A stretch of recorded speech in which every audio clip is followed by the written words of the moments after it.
Genesis 3. Now the serpent was more subtle than any beast of the field which the Lord God had made.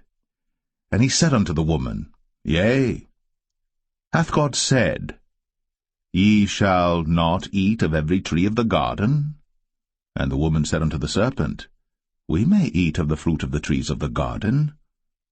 But of the fruit of the tree which is in the midst of the garden, God hath said, Ye shall not eat of it, neither shall ye touch it, lest ye die. And the serpent said unto the woman, Ye shall not surely die. For God doth know that in the day ye eat thereof, then your eyes shall be opened, and ye shall be as gods, knowing good and evil.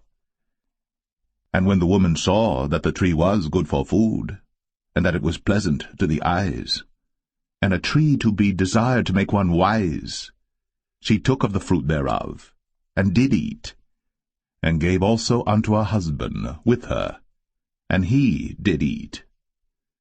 And the eyes of them both were opened, and they knew that they were naked.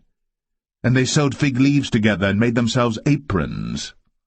And they heard the voice of the Lord God walking in the garden in the cool of the day. And Adam and his wife hid themselves from the presence of the Lord God amongst the trees of the garden. And the Lord God called unto Adam, and said unto him, Where art thou? And he said, I heard thy voice in the garden, and I was afraid, because I was naked, and I hid myself. And he said, Who told thee that thou wast naked? Hast thou eaten of the tree whereof I commanded thee that thou shouldest not eat? And the man said, The woman, whom thou gavest to be with me, she gave me of the tree, and I did eat. And the Lord God said unto the woman, What is this that thou hast done? And the woman said, The serpent beguiled me, and I did eat. And the Lord God said unto the serpent, Because thou hast done this, thou art cursed above all cattle, and above every beast of the field. Upon thy belly shalt thou go, and dust shalt thou eat all the days of thy life. And I will put enmity between thee and the woman, and between thy seed and her seed.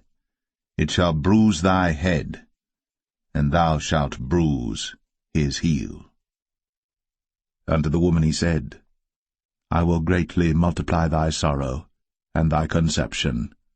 In sorrow thou shalt bring forth children, and thy desire shall be to thy husband, and he shall rule over thee.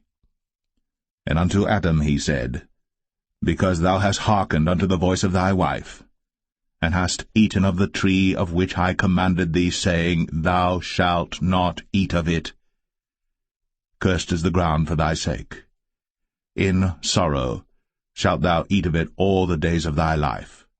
Thorns also, and thistles shall it bring forth to thee, and thou shalt eat the herb of the field. In the sweat of thy face shalt thou eat bread, till thou return unto the ground. For out of it wast thou taken, for dust thou art, and unto dust shalt thou return.